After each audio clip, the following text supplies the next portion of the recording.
नमस्कार सांग मैंने मु ज्योति ज्योति होम किचन आपण मानक गोटे हेल्दी रेसिपी प्रस्तुत करी आनी। आज मु लाउ रे गोटे हेल्दी जलखिया प्रस्तुत करी आनी। आशा करुँची आपण मानक बहुत पसंद आसो। वीडियो को प्रथम रु शेष पर्यंत देखो मु केमिति प्रस्तुत करुँची। चैनल रे जदि नुआ अच्छा चैनल को सब्सक्राइब करना प्लीज सब्सक्राइब करदे, पाखे बेल आइकन को दबाइदेवे जहाँफल नुआ नुआ वीडियो सर्वप्रथमे देखिपारे। यही जलखिया खावाई समस्त को टेस्टी लगे, छोट टू बड़ समस्ते मागी मागी खाइबे। प्रथमे मु लाउ को भल से चुपा छड़ी नहीं गोटे ग्रेटर साहाय्य भल से ग्रेट करनेली। देखो मु भल से सब को कुरी लेली। कुरी सारापर आपण मान को देखी दौची। एबे मु सब कुरी नहीं एबे से मु किछि वेजिटेबल को देवी। वेजिटेबल निज निज पसंद दे पारती। मुझे खाली पेप्सिकम नहीं आउ छोट छोट काटी रखी पियाज को से देदेली। देखो पियाज और पेप्सिकम को देलापर मुझे गुंड मसला देवी। गुंड मसला रे मु हलदी गुंड, लंका गुंड, जीरा गुंड, धनिया गुंड, चिकेन मसला, स्वाद अनुसार लुण से सब को देइछि। से सब देलापर मु भल से गुड़े देवी। आशा करछि आपण मानकु एही रेसिपी भल लागिवो।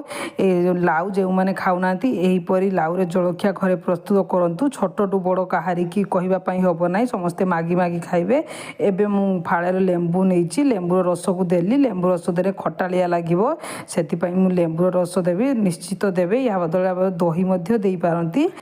बाइंडिंग होगापाई मु चाउलर चूरमा हाफ बाउल नहीं। एबे से मु सुजी भी हाफ बाउल नहीं। आपण मैंने बेसन मध्य दे पारंती, मैदा भी दे पारंती, सब मिसिकी भी मध्य करि पारंती। से सब देला पर मु लाउ सहित भल से गुड़े देली। लाउ रे पानी दिया जाइछि। पानी लाउ तो पानिया सेति पई पानी देबे नाही। भल से मु गुड़े नेली।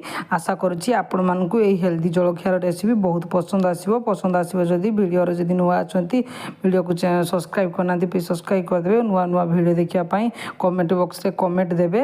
एबे से सब को देखंतु मु देखि दउछि आपण मानकु। देखंतु एबे गोटे मु तावारे किछि तेल को देली। तेल भुसुआ पत्र, धला राशि और गोटा सोरिष देदेली। तार गोटे छुंक देला परे बेटर जे रखी गुड़े ता ऊपर देदेली। छुंक दे कले बहुत टेस्टी लगे, से छुंक देली। छुंक मध्य ता बेटर सहित गुड़े छुंक देला परे गुड़े की मध्य करि पारंती। मु एही परी भाबरे करिछि। एबे सबु को ता ऊपर एमिति देदेली। पिठा जे ऊपर भाबरे करा जाय से ऊपर देदेली। ता ऊपर किछि तेल को देली। तेल देला परे मु कभर करी ता गोटे पाक हेबा पई छाड़ीबी। देखंतु गोटे पाक हेला परे मु अन्य पट को लेउटीबी। कभर खुली आपण मन को देखि दउछि। एबे गोटे पाक हेई सारिछि। गोटे पाक हेला परे मु अन्य पट को लेउटे देबी। दुई पाट नाली कलर हेबा जाय तयारी करनेबी। देखंतु मु भल से केते सुंदर से उठी जाउछि।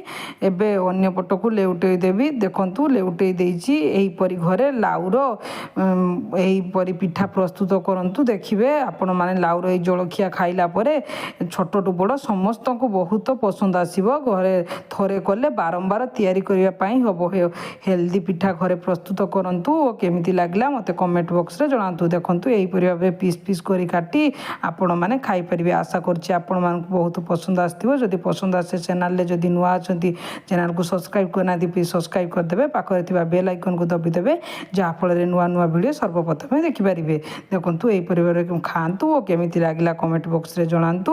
मो गला बेले जदि मो चैनल को सब्सक्राइब करना प्लीज प्लीज प्लीज प्लीज गला बेले मो चैनल को सब्सक्राइब कर दे जानतु।